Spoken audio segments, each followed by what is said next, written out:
Allow me to now introduce Rob Salvador, founder of Digibuild, who is also a sponsor of our conference. So thank you very much, Rob. And in the panel for discussing fintech and real estate, Naveen, let me take you down as well. And okay, 1 second. Here's Rob. Awesome. And our second speaker is Adam Gowen, who is an experienced commercial real estate fundraising expert. So Adam, allow me to bring you up as well. Adam, just turn on your camera and microphone. Hey, Rob, how's it going? Hey. All right. Hey, Adam. Hey, Peter. All right, nice to see you guys. Start now. The conference can start now. We're here. Uh-huh. Yeah, exactly. All right, folks. I've got my I'll let you have too. it. All right, good. Peter disappeared, so it's up to you and me now. Just you and me, Adam. Can you hear me okay? Huh? Can you hear me okay? I can hear you just fine. Perfect. What are we talking about? Boomf. Well, I think we can start with maybe the role of fintech over the last year and how it might have changed, and how things like crowdfunding might play into fintech. Both how things have changed over the last year or so with COVID and whatnot, and maybe some trends that we see in the future. And then we can talk about maybe real estate after that. I know that I believe those were the main two topics. So okay. Want to start it, Adam? Go ahead. You can start with fintech, and then I'll pick it up after you. All right. So I'll tell you what, Rob. Fintech is not my area of expertise. Okay. My area of expertise is real estate crowdfunding, how crowdfunding has fundamentally changed capital formation in the real estate industry. That's definitely what I can. Okay, yeah, let's start with that then. Yeah, that's fine. Let's start with that. We can go real estate. I don't know how much that actually dovetails into fintech. All right, I think they're all interconnected, and I think when we talk a little bit about the impacts on the real estate sector, we can maybe touch on some of the downstream things that have happened. I come from the construction industry. We build construction software. We're actually doing a crowdfund right now, so that's how I came to be here at the panel. So I think what we can do is kind of dovetail into how has real estate been affected? What are the downstream implications to construction, and then how is fintech playing into both of those in kind of this new paradigm? So why don't we start with commercial real estate and real estate in your area of expertise, and I'll jump on after that. And not actually being able to multitask very well. I am keeping an eye on the chat, and I noticed that Scott McIntyre actually hit the nail on the head. And that is that, what is fintech? What is tech as it applies to anything really, particularly crowdfunding? Tech really is nothing more than a staid, ancient industry, staid, old-fashioned, ancient industry adopting the use of this device. That's really all it's about. There's really nothing else. So whether it's a sophisticated construction system or using the internet, using the phone and computer and using social media to attract investor prospects and to attract investors and convert them into being prospects, that's all part of tech. And as far as crowdfunding is concerned, tech was never really, there was no incentive to use tech in the real estate industry when it came to capital formation, because you had to have a pre-existing relationship with a prospect before you can meet them. And if you've got a pre-existing relationship, you're gonna meet them, right? That's how people did it. You couldn't advertise, you couldn't use social media, your website really couldn't do much more than be a glorified business card, right? But now, with the opportunity to raise capital online, to crowdfund your deals, sponsors who are not used to it are actually rapidly coming into the industry and adopting crowdfunding at the same rate as they adopt tech in any way at all. Yeah, no, absolutely. And I think one of the key points that you're seeing, many markets, especially real estate and capital formation in real estate, is what I always say, the internet finding the power of itself. And I guess the biggest example that you can talk about is, everything that's happened with Wall Street bets and, GameStop and AMC. Like you said, for many years, in order to get traditional loans or, project financing for a new development, or even to sell a piece of commercial real estate, like you said, you kind of have to have these relationships or specialized businesses that, do those things. And while those businesses are still very relevant, to your point, when you have, 6-7 billion people around the globe, all of whom, I think the statistics are only something like 30% of people are still unbanked, but 98 or 95% of people have cell phones around the world, talking even third world countries and things like that. So when you look at just how many people are out there with the power to invest at their fingertips, it was kind of only the next rational step in utilizing the internet and to utilize, those big groups of people for really anything. You can talk about tokenizing a piece of real estate, which is something that's happening. You can talk about, straight crowdfunding real estate, which you see on a lot of sites right now. I think I've seen, at least on Republic, the site that I use the most, I think there's 3 or 4 different major infrastructure projects, like even a apartment down in Miami, I think in Brickell, that is crowdfunding right now. So you're really seeing, I think, what is a new paradigm of peer-to-peer everything, peer-to-peer lending, peer-to-peer real estate, things like that. And at the end of the day, it's, why would you discount the 6-7 billion people out there, who can participate in, real estate or getting involved in some sort of real estate, who may not be able to have done that in the past? So I really think that not only is it the future of commercial real estate, but like some people, like you were just saying, and like kind of some people in the chat are mentioning, it's a good way to put it. It's not a one-to-one communication pathway anymore. It is now, we're all interconnected. One other example I'll talk about before we can, I'll get back to you, is, just look at how difficult it is if you want to get a loan right now for real estate development or, for something in general. There's a lot of things that go through it. And that's because, a bank, they have risk assessments and things that they have to do. And they have capital partners and they have controls that they have to put on their capital. But maybe maybe there's 10 banks and none of them will give you the loan you want. But I promise you that somewhere out there in the vast world of the internet, there's 2,000 people, each of whom would give you $1,000, right? And that's in their risk, preference. They're okay with it. And boom, now you have your funding for your, real estate project. So I think crowdfunding really opens up a lot of new possibilities across multiple different markets. And Adam, I'd love to see any or hear any examples that you might have that you're seeing out there, or good stories that you have to kind of go with that. All right. So when I look over here, I'm not being rude or anything. I'm not like doing emails or sending texts or anything. I'm looking at some charts that we've been doing. So we have, first of all, let me just contextualize what it is that I do.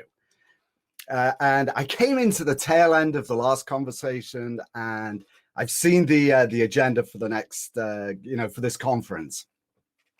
I just want to be clear the sector of crowdfunding that I'm involved in. I am involved exclusively in commercial real estate crowdfunding. Now, it's a term that is used, has negative connotations in commercial real estate. People think that it's donation-based, that it's gimmicky, right? They're used to dealing with sophisticated, knowledgeable, educated investors who they know personally. And the idea of selling their deals, raising money for their deals online in the same way as you might sell this amazing pen, right, is anathema to the way that they are used to doing it, have been used to doing it since 1933. So that's the first thing. I only look at commercial real estate. Now, I don't know what kind of numbers you guys have been talking about, But in terms of crowdfunding and the impact, I know Woody Ness, great guy, we only thank Woody for his work during the run-up to the Jobs Act of 2012. So he focuses on regulation crowdfunding, regulation CF, which is what I think a lot of people in this conference are talking about. That is not the focus of my work. There are some very small pieces of commercial real estate that are funded using regulation crowdfunding, RegCF, and then there are some more significantly larger that use RegA+. What I've been focusing on recently is the distinction, we're going to get technical, the distinction between Regulation D 506B and 506C. Just for that one guy who's listening that doesn't know the difference, I'll just summarize it briefly. Reg B was the original exemption from the Securities Act, one of the original exemptions from the Securities Act of 1933 that allowed you to raise money from people with, ultra simplified, with whom you had a pre-existing relationship. 2012, as part of the Jobs Act, in which that tiny little piece was RegCF, there was another piece that was added, and that was 506C. What 506C did was it said, you don't have to have a pre-existing relationship. You can go out, you can advertise, you can do whatever you like online. So we've been looking at that distinction. Anybody using 506C has made a conscious decision that they are going to go beyond their existing network. Now, there's a lot of stuff involved in that. I'm just going to stay straight down the middle of the fairway, right, and not go down any rabbit holes. What I can tell you is that using both Reg B and C in 2020, total of $62 billion was filed with the SEC. Okay, that's strictly real estate. Other people, companies and whatever use these same, but this is these same exemptions, but this is strictly real estate. What is important, profoundly important, and I would like you to know, this is the first time in the history of crowdfunding that anybody is going to hear these data, because we haven't publicized it yet. So exclusive, what's it called? Breaking story on this conference is that we have looked at what happened in 2020. And what happened in 2020? Why was 2020 important for crowdfunding? Through the lens of crowdfunding that I look at it, right, is because it was during a pandemic. It was the first time there was a downturn, right? There was a severe economic hit. And what you saw, what we see, and I'm looking at my chart here, is that using regulation, 506B, the old-fashioned way, the non-crowdfunding way, there was a decline in the number of registrations for real estate capital formation of about 6%. It went down. Crowdfunding, however, over doubled, went from 7 to 15 billion that's strictly real estate in 2020. So it went from being seven? So 7 into what's that? 49, 7, 1/8. So about 12%. Crowdfunding went from being about 12% of the total real estate capital formation industry to being 25% in 20. And so what that demonstrates is the sheer power of crowdfunding and the uptake that sponsors are adopting. They're adopting crowdfunding. They realize that it is an alternative form of capital formation. On the few people that were chatting before, they were talking about institutional capital. What do you need to do to attract institutional capital? My response to that would be, I don't know. Why would you want to? Right? When you can crowdfund. I mean, if you are a huge corporation, sorry, I'll finish this. No, you're good. A huge corporation and you need to raise hundreds or billions of dollars, then you've got really no option yet. But if you're not in that rarefied atmosphere of being a huge corporation, crowdfunding is absolutely the best possible option for you. And that doesn't mean WeFunder. That means doing it properly to raise money. Sure. No, and that's really interesting, talking where we started earlier about how, commercial real estate and financing and capital dovetails into some other markets. So, I come from the construction industry. Obviously, that's what we do at DigiBuild. We build construction software. And, just in new construction starts last year, those were way down. So there's a question in the chat about, is that, the statistics you were talking about, is that equivalent to the general real estate development trends from last year? And I would say yes. There was a major decline in new construction real estate starts. Now, many of them were just pushed back or were delayed. If you remember, there was a lot of uncertainty around stimulus bills and things like that.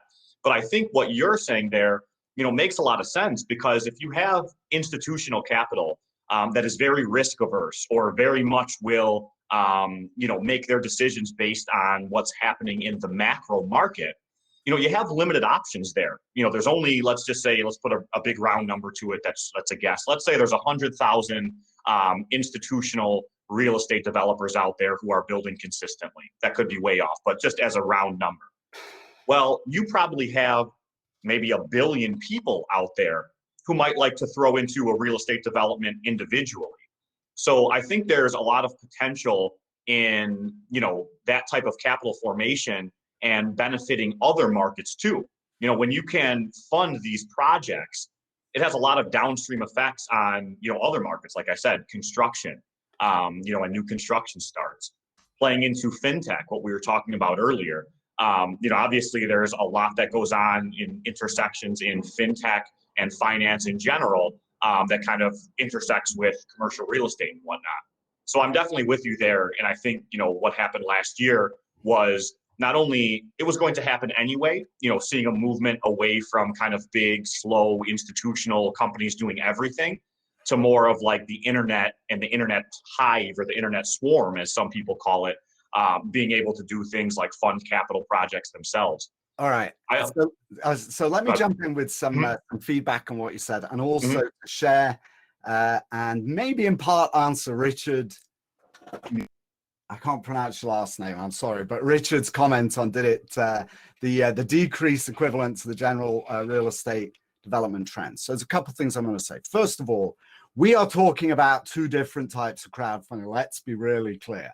When you talk about 1 billion people, that you're talking about anyone over the age of 18 with a heartbeat, basically, is allowed to invest in crowdfunding. That is regulation CF, that is non-accredited investors. I only focus on the accredited investor industry, just to be clear. Reg B and C exclusively accredited investors. Reg B does look at non-accredited, but it's minor and diminishing. All right, that's number one. So we're looking at two slightly different things, just to contextualize what I'm telling you. Secondly, here's the key about institutional investors. What happens during downturns is that institutional investors, and somebody on the last one, is his name Brian Korn? Sorry, I'm not sure. I'm not very good with memories, with names, but he mentioned corporate governance issues. That's fascinating. What a term. Basically, I always think about it in a different vernacular, and that is essentially, if you have an institutional partner, they are basically going to control everything you do. You are going to be running your project by committee. Anytime you hit a certain threshold of expenditure, or you do something, or your numbers don't quite work, boom, there's going to be a hive of institutional players protecting their investor bases, whoever their investors are, their fiduciary responsibility, and you are not going to have control over what you do. You do with crowdfunding, right? Now, what happens during downturns is that kind of fiduciary responsibility that institutions have to their investors, to their capital base, means that they pull back. We saw this during the 2008, 2009 downturn. Everybody pulled back. All the institutions started pulling back. There was no liquidity, but there was. The problem was there was a dam. The liquidity that existed was exactly what you were just talking about. Individual investors dying to take part in this amazing opportunity to invest in distressed real estate didn't have access. And those that did have access were prohibited by law from contacting those investors. Now that has fundamentally changed. So anybody in commercial real estate, or I suppose anywhere else, but again, my area is only real estate, who wants to raise money and have, importantly, alternative access or alternative paths to capital formation, simply has no choice than to crowdfund as well. Even if you're raising money from institutions, that's fine. Go ahead and do that. But you need backup, because during a downturn, those institutions will tell you, we're not investing, no money until we can see what's happening and what's coming down the path, what's coming down the pipe. Individual investors will be all over that, because at that time you'll see prices decreases, time of opportunity. Now I have something else to tell you about 2020 and exactly what happened. To answer Mark's question, I think is all the way back up the thread now. No idea who asked it. No, Richard's question. I can tell you exactly what happened in 2020 with capital formation, but I'll let you jump in first before I reveal that. Nice. No, I was just going to talk about, to Peter's question about, real estate capital formation through RegCF and if it impacts the sorts of projects that are being developed. I'll give my opinion on that, and Adam, you might have thoughts on that too. Personally, I do think so, because a lot of times, if you're a private equity firm, whoever you are, someone considering real estate development, financing and kind of your pro forma and everything from the beginning is going to be something that happens, very early in the development. So I do think you have to be aware of that, because obviously, speaking on my side, I think I'm more the RegCF side, you can only raise up to 5 million. So, that's still a pretty small amount in relationship to, a commercial build out or a commercial project. So I do think that there is considerations going into that. But I also think, to Adam's point about liquidity and whatnot, raising capital via RegCF also gives you new options in regards to liquidity, not just now, not just in a downturn, because where, like Adam was saying, a lot of these, big commercial developers, they have risk management principles and things that they have to adhere to during a downturn. But when you're able to start crowdfunding, different investments, and even moving into some of the, what I would call maybe technology of the future that's just starting to kind of rear its head, talking about tokenization of assets, bringing even more liquidity to, imagine having individual shares or individual ownership of a certain section of a major building that you could then, trade or turn into US dollars if you wanted to. It adds a new level of liquidity into previously illiquid, situations. So I definitely think that RegCF is impacting real estate development capital formation, but I think it's very early. Like I said, you see them here or there, and yeah, to your point, liquidity is everything. And that's why if you look at numbers, right, you can take a subset of institutional investors who get involved specifically in commercial real estate. You've got private equity investors, people like that. And even though there's a lot of them out there, there's a ton of, money in that space, it's still such a small piece compared to all of the capital that's out there in general.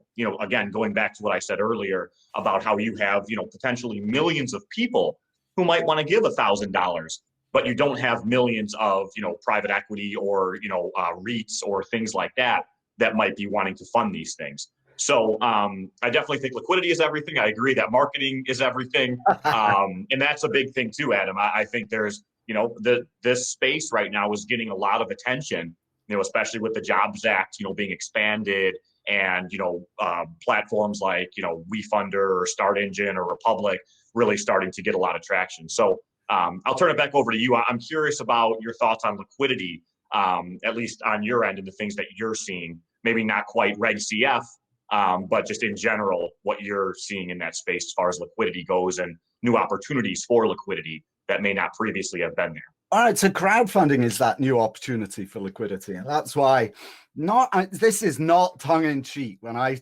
type out marketing is everything, because there is an intersection between Regulation D, Regulation A+, and Regulation CF, right? They all kind of fit into this crowdfunding bucket.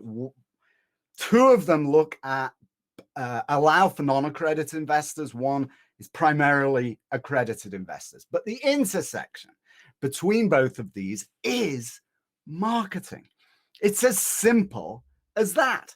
If it doesn't matter how great your product, if you've got a construction tool and you're raising money on a RegCF crowdfunding portal, or you've got a 500,000 square foot office tower downtown major city somewhere, you're raising 25 million in equity to buy that thing.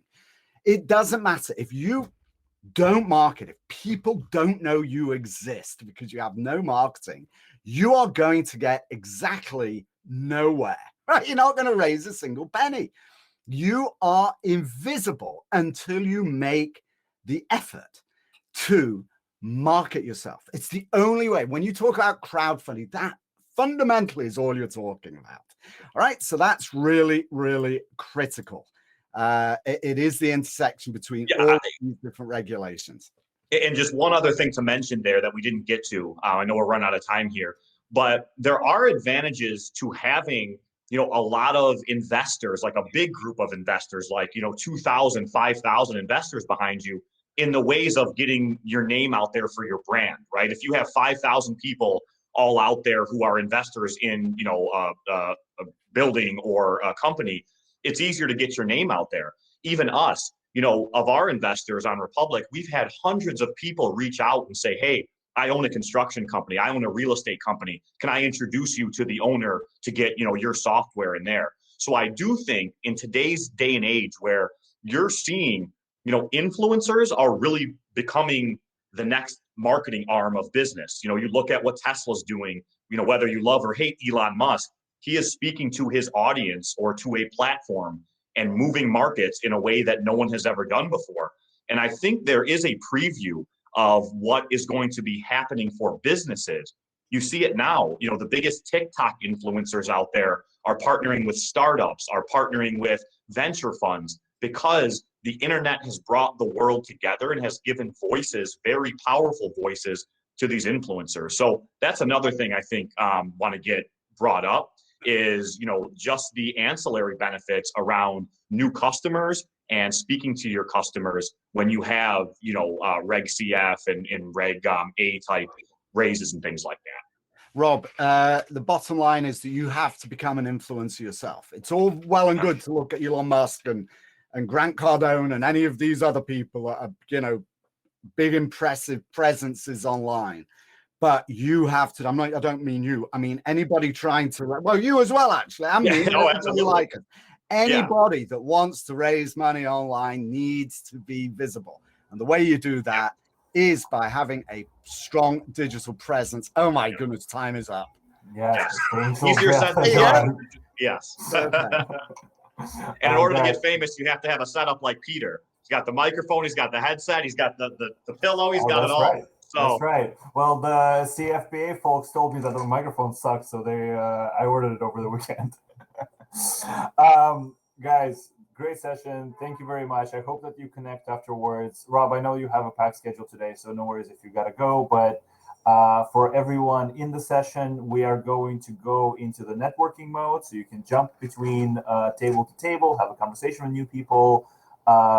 You'll see that you can kind of click on the on the head of a person and invite them for a chat or set up a meeting with them. Yeah, exactly, just like that. You're gonna put me crash helmet on. What are you talking about? This is very violent commentary here. So yeah, we're and after this, we're going to be starting the SEC interview with the SEC at 1:15 p.m. That's going to be a conversation with Jennifer Zapralka, Martha Miller, and Sarah Hanks. I think it's going to be fascinating. Stay around. If you have any questions about functionality of Remo, I'm going to be in the room, so holler at me. Thank you, Rob, and thank you, Adam. Sure. So, Peter, I should just hang out if anyone wants to ask a question. Well, we should. We're kind of at our times. Okay. I'm good to go. Just hang out in the Remo session. All right. Thank you, everybody. Thanks, Peter. Nice to meet you, Rob. Bye. Thanks, Adam.